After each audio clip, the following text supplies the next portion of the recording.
धृतराष्ट्र के जीवन में पाप ही तो थे, तब वो मोह की डोर में ऐसा बंध गया था कि दुर्योधन से उसका दूर जाना बड़ा मुश्किल हो रहा था।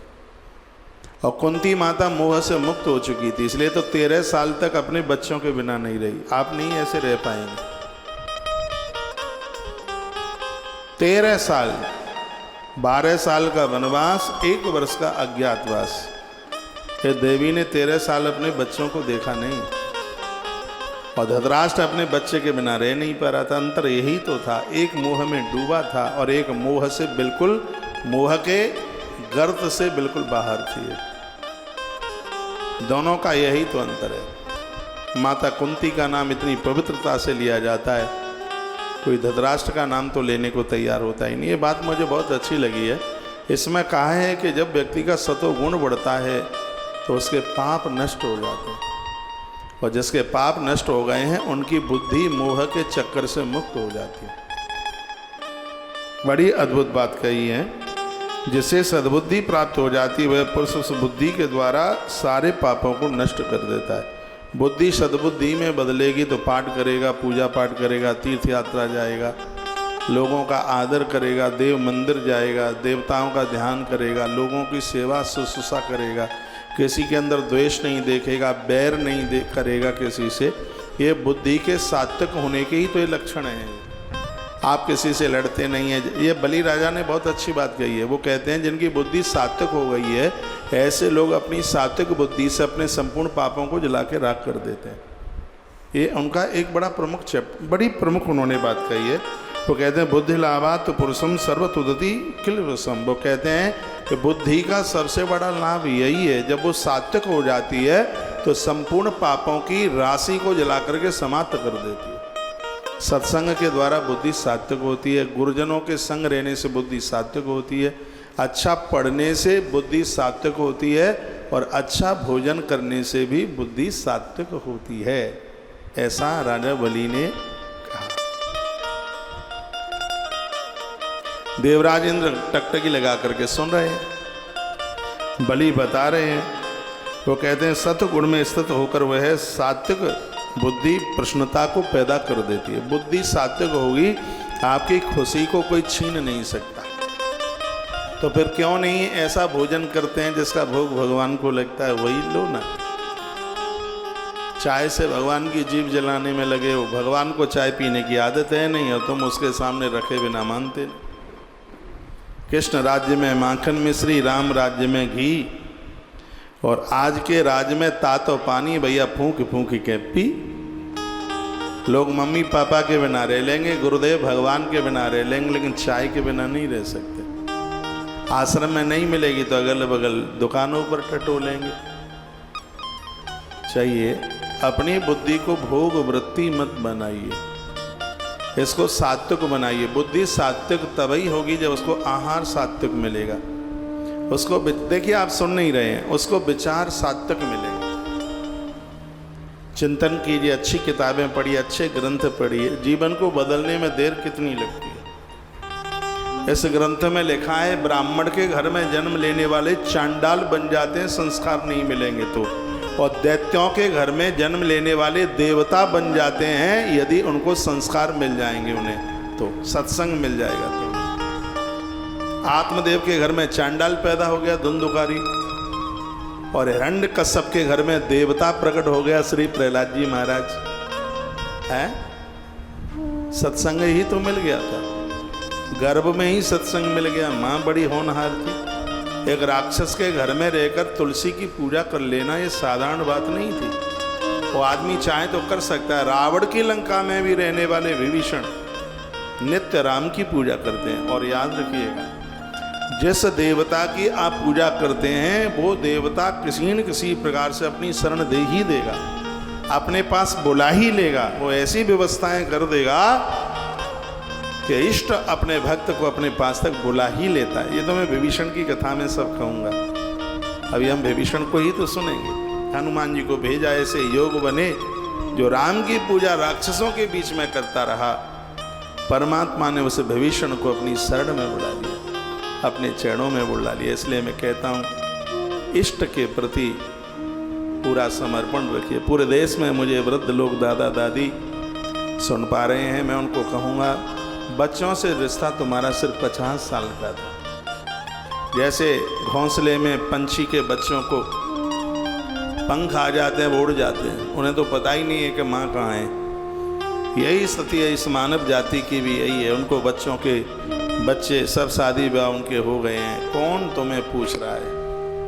अपनी बुद्धि को बिगड़ने मत दीजिए, इसमें रजोगुण मत आने दीजिए बुद्धि में। दो चीज़ें हमारी बुद्धि को रजोगुणित कर देती हैं, एक है क्रोध और एक है इच्छाएं। ये दोनों के मिश्रण को रजोगुण कहते हैं।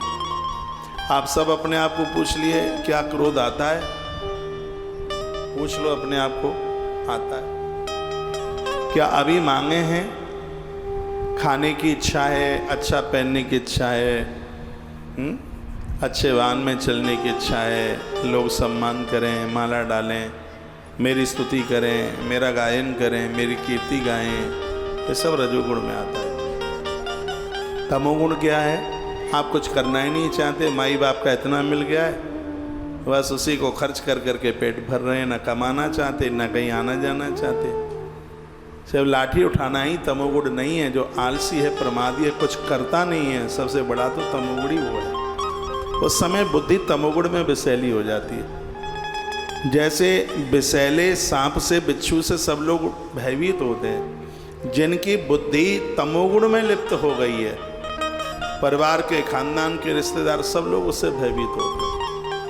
ऐसे लोगों का संग है वो खतरा बन जाता है।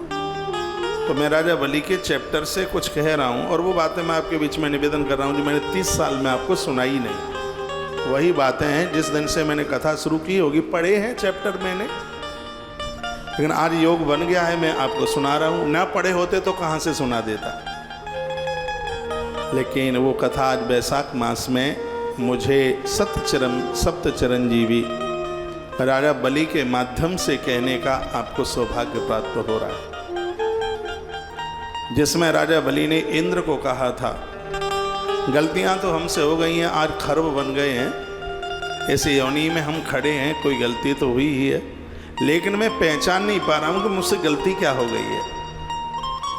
ये बलि ने कहा था इंद्र को, गलती तो मुझसे हुई है, इसलिए तो इसी योनि में हूं, लेकिन मैं दुख नहीं उठा रहा हूं। वही बात है, जाई विद राखे राम ताई विद रही है। मैं गधर्व जरूर बन गया हूं, लेकिन मुझे ये पीड़ा इस बात की नहीं है, अरे हम गधर्व बन गए हैं, तो वो ये मैं रो नहीं रहा हूं इस बात को सोच सोच के। गलती क्या हुई है ये मेरी समझ में नहीं है। जिसकी समझ में आ जाएगा फिर तो वो ईश्वर ही नहीं बन जाएगा ना, त्रिकालदर्शी। एक बात बलि राजा ने बहुत अच्छी कही, बहुत अद्भुत कही, वो ये बात कही, जिनकी बुद्धि सात्विक है, ऐसे लोग अपनी सतोगुणी बुद्धि से अपने संपूर्ण पापों को जला करके समाप्त कर देते हैं। ये इंद्र को वो बात है। तो अपनी बुद्धि को सात्विकता से अलग मत जाने दीजिए, उसे सतोगुणी रहने दीजिए। बुद्धि को सतोगुणी रखने के लिए सत्संग की जरूरत है, संतों की जरूरत है,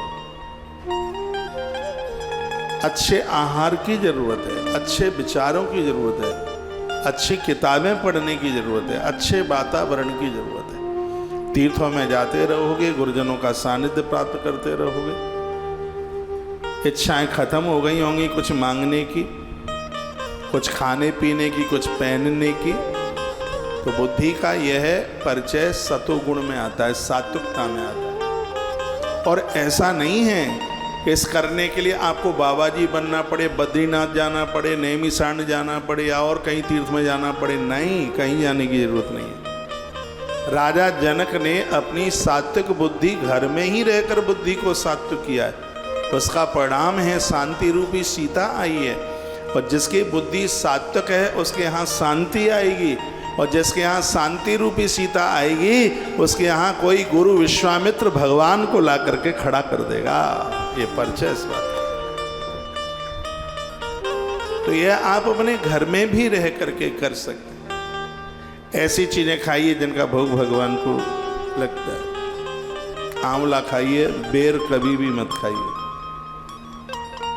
वेर स्वास्थ्य के लिए लाभदायक नहीं है, पेट में गैस बनाता है, पेट को भारी कर देता है। लेकिन आंवला को धात्री कहा गया है संस्कृत में। धात्री का अर्थ जानते हैं किसे कहते हैं? धात्री कहते हैं माँ को, जिसने हमें धारण किया है। जैसे माँ हमें बचाती है, वैसे आंवला हमें रोगों से बचाता है।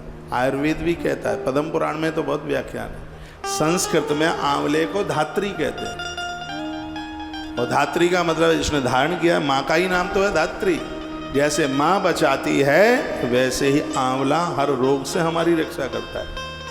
वहाँ में तो ऐसे जन बैठे हैं जिसने 4-6 साल से आंवला खाया ही नहीं होगा भी। जो आंवला स्वास्थ्य के लिए वरदान है, बुद्धि को परिपक्व बनाता है, बुद्धि को सात्विक बनाता है। तुलसी पत्र रोज लीजिए, बुद्धि सात्विक रहेगी। अभी आगे प्रसंग में आप सुनेंगे जहाँ पर भगवान व्यास ने गौ माता का व्याख्यान किया था। गैया का दुग्ध, दही, गौमूत्र पेट में जाता रहेगा, व्यक्ति नशीला नहीं होगा कभी, उसको कभी किसी भी प्रकार का व्यसन होगा ही नहीं। गौ माता का दूध, दही पेट में जावेगा नहीं, व्यक्ति विषैला हो जाएगा, नशीला हो जाएगा। इसलिए गौ गव्य तो पेट में जाना ही चाहिए उसमें। इससे बुद्धि सात्विक रहती है। और इस बात को जिंदगी में कभी मत भूलना, जिसकी बुद्धि सात्विक है, राजा बलि कहते हैं, ऐसी सात्विक बुद्धि अपने संपूर्ण वसने वाले पापों को समाप्त कर देती है। तो वहाँ कोई पाप रहता ही नहीं है, किसी भी प्रकार का अपराध नहीं रहता। ये सात्विक बुद्धि का खेल है।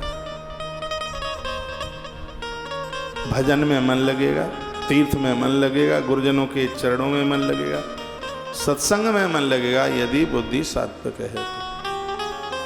बुद्धि में 2 चीजें नहीं रहे, वो सात्विक हो जाएगी। एक, उसमें कोई वासना ना रहे, और उसमें क्रोध ना रहे।